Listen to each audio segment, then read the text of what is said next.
പ്രിയയുടെ നിലവിളി കേട്ട് അങ്കിളും ദീപുവും ഓടിച്ചെന്നപ്പോൾ കണ്ട കാഴ്ച പ്രിയ നിലത്ത് കിടക്കുന്നതായിരുന്നു. ദീപു നിലത്ത് വീണ് കിടന്ന പ്രിയ എഴുന്നേൽപ്പിച്ച് എന്താണ് കാര്യമെന്ന് ചോദിച്ചപ്പോൾ ഇവിടെ ആ കറുത്ത സാരി ധരിച്ച സ്ത്രീ രൂപം വീണ്ടും എത്തിയെന്നും അവൾ എൻ്റെ കഴുത്തിൽ കുത്തിപ്പിടിച്ച് നിങ്ങളെ ആരെയും ഇനി ഇവിടെ സുഖമായി ജീവിക്കാൻ അനുവദിക്കില്ലെന്നും പറഞ്ഞ് അവൾ എന്നെ നിലത്തേക്ക് തള്ളിയിട്ടെന്നും പ്രിയ പറഞ്ഞു. ഇത് കേട്ട അങ്കിൾ ദീപുവിനെയും ജോഷിയെയും കൂട്ടി പുറത്തേക്കിറങ്ങി. അതിനുശേഷം ദീപുവിനോട് പ്രിയയുടെ കയ്യിൽ കിടന്ന ചുവന്ന ചരട് എവിടെയെന്നും അതിപ്പോൾ അവളുടെ കയ്യിലില്ലാത്തത് കൊണ്ടാണ് ആനിയുടെ ദുരാത്മാവ് അവളെ ഉപദ്രവിക്കാൻ ശ്രമിക്കുന്നതെന്നും അയാൾ പറഞ്ഞു. ഇത് കേട്ട ദീപു ഒന്ന് അമ്പരന്നു.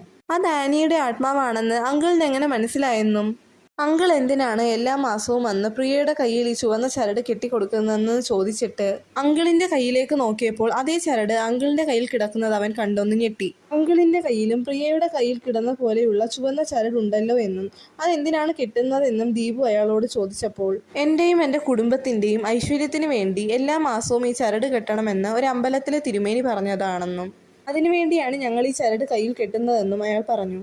അപ്പോഴാണ് ദീപു ഒരു കാര്യം ശ്രദ്ധിച്ചത്. ആനിയുടെ ആത്മാവ് തന്നെയും തൻ്റെ കുടുംബത്തെയും മാത്രമാണ് ഉപദ്രവിക്കുന്നതെന്നും എത്ര ചിന്തിച്ചിട്ടും അതിൻ്റെ കാരണം അവന് മനസ്സിലാവുന്നില്ലല്ലോ എന്നോർത്ത് അവൻ ഒത്തിരി വിഷമിച്ചു. അപ്പോഴേക്കും നേരം ഇരുട്ടാൻ തുടങ്ങി. ഇന്ന് രാത്രി ഞാനും ജോഷിയും ഇവിടെ നിന്നോളാമെന്നും അങ്കിളും ആൻറ്റിയും വീട്ടിൽ പോയിക്കൊള്ളൂ എന്നും പറഞ്ഞ് ദീപു അവരെ യാത്രയാക്കി. വണ്ടി കുറച്ചു ദൂരം പിന്നിട്ടപ്പോൾ ഒരു കറുത്ത സാരി ധരിച്ച സ്ത്രീ രൂപം കണ്ണിൽ ചോരയൊലിപ്പിച്ച് അവരുടെ കൂടെ ഇരിക്കുന്നത് കണ്ട് അവരാകെ ഒന്ന് പകച്ചുപോയി. അപ്പോഴേക്കും വണ്ടിയുടെ നിയന്ത്രണം അവൾ ഏറ്റെടുത്തു കഴിഞ്ഞിരുന്നു. വണ്ടി ഒരു മരത്തിലിടിച്ച് നിന്നു. ആൻറ്റി ദൂരേക്ക് തെറിച്ചു വീണു. അപ്പോൾ തന്നെ ആൻറ്റിയെ ഹോസ്പിറ്റലിൽ എത്തിച്ചെങ്കിലും ആൻറ്റിയുടെ ജീവൻ രക്ഷിക്കാനായില്ല. ആൻറ്റിയുടെ പെട്ടെന്നുള്ള മരണം എല്ലാവർക്കും ഒരു ഷോക്കായിരുന്നു. മരണത്തിൻ്റെ ചടങ്ങുകളെല്ലാം കഴിഞ്ഞ ശേഷം ദീപു അങ്കിളിനോട് നടന്നതെല്ലാം ചോദിച്ചു.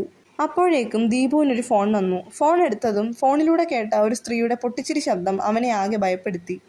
ഈ വീഡിയോ എല്ലാവരും ഒന്ന് സബ്സ്ക്രൈബ് ചെയ്ത് സപ്പോർട്ട് ചെയ്യണേ.